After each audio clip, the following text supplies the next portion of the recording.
हाँ जी, देखिएगा, last lecture में अपनों ने डिस्कशन किया था ऑपरेटर्स। तो ऑपरेटर स्पेसिफिकली 7 टाइप्स के थे जिनको अपनों ने प्रोसेस किया।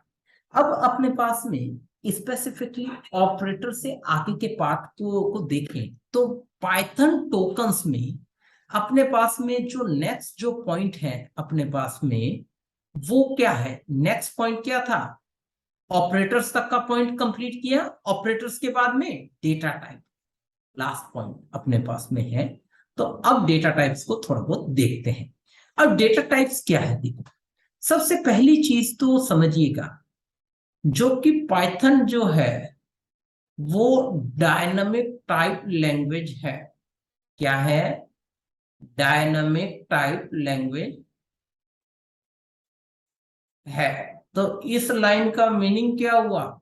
इस लाइन का मीनिंग ये है, अपने पास में जो अपने पास में स्पेसिफिकली जो पाइथन है उसमें वेरिएबल्स की जो नेचर है वो ऑटोमेटिक वो कंसीडर करता है। अपने को डेटा टाइप मेंशन करने की नीड नहीं होती।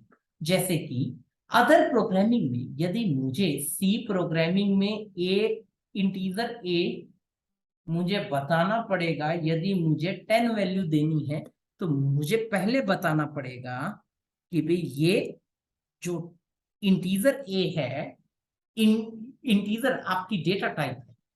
बट पाइथन में जब किसी चीज को मेंशन किया जाता है तो ए इज इक्वल टू 10 यहाँ पे अपने को मेंशन करना पड़ता है।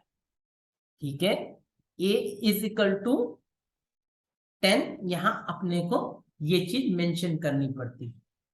ठीक है, दूसरी चीज ये है अपने पास में कि जो डेटा टाइप है, डेटा टाइप क्या है? ये बताता है कि भी वेरिएबल को किस टाइप की वैल्यू दी गई है और वो वेरिएबल किस तरीके से रिएक्ट करने वाला है मेमोरी में। ठीक है, तो अब इसमें डेटा टाइप को चेक करने के लिए एक फंक्शन होता है टाइप, पाइथन में बहुत इंपॉर्टेंट फंक्शन है, बहुत ज्यादा काम में आता है। जैसे सपोज है, मैं अब कहता हूं यहां पर आपने ए की कोई वैल्यू दी। ठीक है, ए की वैल्यू बता रहा है कि भाई 45 है। टाइप फंक्शन जैसे ही आपने लगाया तो ए की नेचर क्या बताई? इंटीजर। अब बी में आप वैल्यू दे रहे हो 10.6, तो बी की नेचर को अब वो अब कैसे बताएगा? बी की नेचर को बता रहा है float. Then C is equal to hello.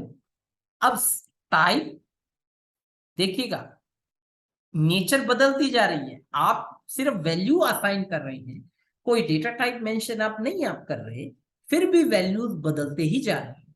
तो ये अपने पास में पूरा पोर्शन रहा D is equal to 3.2 J and type D. D it is called complex number. ये अपने पास में पूरा पोर्शन यहां पे आता है। ठीक है, अब सपोज दैट कि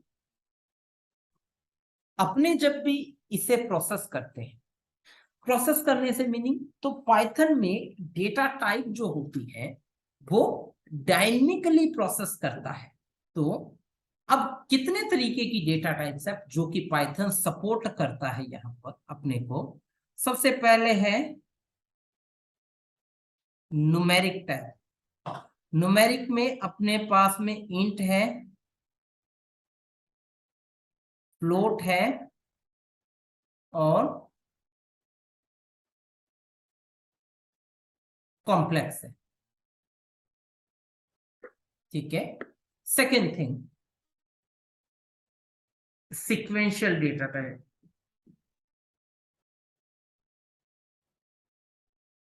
सिक्वेंशियल टाइप, सिक्वेंशियल टाइप में आपका लिस्ट है, टपल है, देन इस स्ट्रिंग्स है। ठीक है, थर्ड वन जो अपने पास में जो डेटा टाइप जो कंसीडर किया गया है, थर्ड जो टाइप है, थर्ड टाइप अपने पास में डिक्शनरी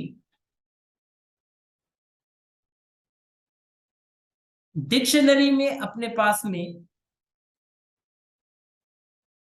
की वैल्यू पेयर काम में लेते हैं। फोर्थ जो टाइप है वो अपने पास में सेट है, और फिफ्थ जो पार्ट है वो अपने पास में बूलियन पोर्शन आ जाता है। ये अपने पास में टोटल पार्ट है जो कि यहाँ पे कंसिडर किया गया है।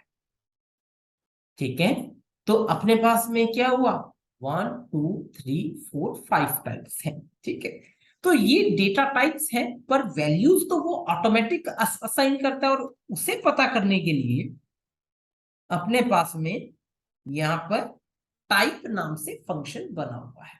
ठीक है, ये तो हुआ यहां तक का बेसिक पोर्शन जो कि अपनों ने यहाँ पे रखा। और पाइथन टोकन्स के ये अपने पास में 5 पॉइंट्स थे जिनके बिहाफ पे अपने बेसिकली प्रोग्रामिंग कंप्लीट कर रहे हैं। ठीक है, दूसरी चीज ये है अपने, यदि यदि देखा जाए तो इन डेटा टाइप्स को प्रोसेस करते वक्त अपने पास में टोकन्स कंप्लीट किए, तो अब अपने इससे आगे की वर्किंग पे प्रोसेस कर सकते हैं। तो आगे की वर्किंग पे भी अपने को कुछ इसी तरीके से ही चलना है आगे, और इसी पर अपना प्रोसेस भी रहेगा आगे का भी। तो ये अपने पास में डेटा टाइप्स का पोर्शन कंप्लीट होता है। ठीक है, अब सेकंड थिंग अपने एक और चीज को समझ लेते हैं। यहाँ पर अभी तक मैं जितना भी काम कर रहा हूं वो यहाँ पर मैं सिर्फ और सिर्फ लाइन बाय लाइन मोड में चल रहा हूं। ठीक है, तो आज आपको स्क्रिप्ट मोड में वर्किंग करके दिखाते हैं। अब लाइन बाय लाइन मोड का सबसे बड़ा ड्रॉबैक ये है कि इसे विंडो को यदि मैं क्लोज कर दूं तो ये आपका डेटा आपको दोबारा रिट्राइव नहीं होगा। देखो मैंने विंडो को किया बंद, जब नेक्स्ट टाइम मैं जब पाइथन का विंडो जब दोबारा एक्सेस करूंगा यहाँ पर, तो दोबारा एक्सेस करने पर अपने पास में फ्रेश आइडियल ई प्रॉम्प्ट आ जाता है।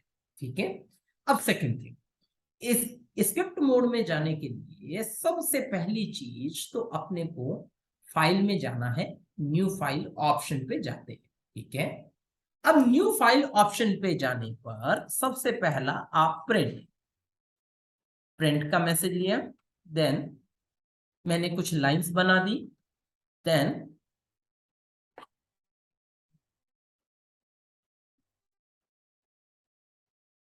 Folding bytes. ओके, देन ये आपने कुछ कुछ चीजों को मेंशन किया। ठीक है, अब आप एक फाइल बना रहे हैं, a is equal to 10 and b is equal to 20, friend a plus B. ठीक है, a प्लस बी। अब देन अब आपको एग्जीक्यूशन करना है। ठीक है, अब a प्लस बी जैसे ही करेंगे, एग्जीक्यूशन करने के लिए F5 की होती है इसकी। देखो रन में गए, रन में जाके F5 को प्रेस आउट करेंगे, तो उस वक्त ये कहता है कि भी आपको जो सोर्स है वो एग्जीक्यूशन से पहले सेव हुआ। तो ओके पे जैसे ही प्रेस करेंगे वो फाइल सेव करने को बोलता है। तो मैंने डेस्कटॉप में पाइथन नाम के फोल्डर में इसे सेव कर दिया। ठीक है, और फाइल का नाम रखा डेमो11, डेमो11 डॉट पी वाई। पाइथन फाइलों का name automatic P why he लेगा वो। देन एग्जीक्यूशन किया, तो एग्जीक्यूशन करने पे अपने पास में क्या आंसर आया, 30 के। ये तो न्यूमेरिकल फॉर्म में ठीक आ गया आंसर। अब मैं ये चाहता हूं कि भाई ये जो आंसर है, अब यूजर वैल्यू फिक्स अप थोड़ी करेगा, तो यूजर तो इनपुट करवाएंगे कीबोर्ड से। तो इनपुट करवाने के लिए इनपुट फंक्शन काम में लेते हैं।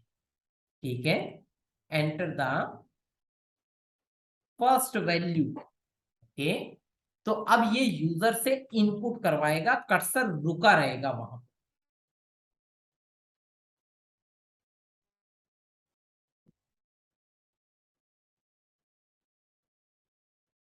सेकंड में, ठीक है, अब देखें अब क्या आंसर आता है। मैंने 2 नंबर्स दिए तो क्या हुआ 6565। क्यों उसने न्यूमेरिकल परफॉर्म क्यों अब नहीं किया? क्योंकि कीबोर्ड से लिखा गया एक एक की जो है वो एज एन स्ट्रिंग्स की फॉर्म में रहता है। ठीक है, तो इस लाइन का मीनिंग क्या हुआ? देखो टाइप का कैसे पता चले, क्योंकि डिजायर्ड आउटपुट नहीं आई है, तो आप टेस्टिंग जरूर करेंगे। किससे? टाइप फंक्शन से अपने ये टेस्ट कर सकते हैं कि भाई अपने वेरिएबल की नेचर क्या है। देखिएगा ए एंड बी, अब दोनों की नेचर पता चल जाएगी आपको। तो किस किस टाइप की है नेचर?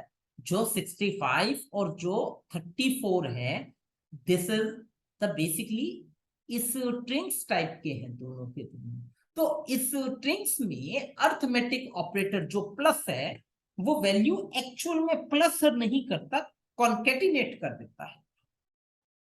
ठीक है, वैल्यू को क्या चीज कर देता है? कॉन्केटिनेट कर देता है। ठीक है, तो अपने पास में स्पेसिफिकली ये कुछ टाइप आ जाते हैं। ठीक है, यहां तक का पॉइंट समझ में आया या नहीं, ये आप बताइए। हाँ जी सर आगे थोड़ा, सर, यस। हाँ जी, क्या चीज बताइए मैं। सर आ रहा है, समझ में आ रहा है थोड़ा। हाँ वो आ और जाएगा देर। सर ये वैल्यूज चेंज कैसे हो रही है? ये चेंज नहीं डियर, जब भी मॉनिटर पे किसी चीज को प्रिंट करवाना है तो वो तो प्रिंट फंक्शन से होता है, जब कीबोर्ड से इनपुट लेना होता है तो इनपुट फंक्शन। तो जो इनपुट आप करवा रहे हो वो बाय डिफॉल्ट इस स्ट्रिंग्स टाइप का ही होता है। ठीक है, तो अब मुझे इस वैल्यू पे मैथमेटिकल ऑपरेशन परफॉर्म करना है, तो इस वैल्यू को मुझे इंटीजर में कन्वर्जन करना पड़ेगा। तो वो कन्वर्जन कैसे होगा? मैं इनपुट से पहले इंट और मेंशन कर देता हूं। देखो ब्रैकेट्स का ध्यान आप रखेंगे, इनपुट फंक्शन का मैंने इंट लगा दिया यहां पे। तो अब ये मैथमेटिकल ऑपरेशन को परफॉर्म करने में कैपेबल है। देखो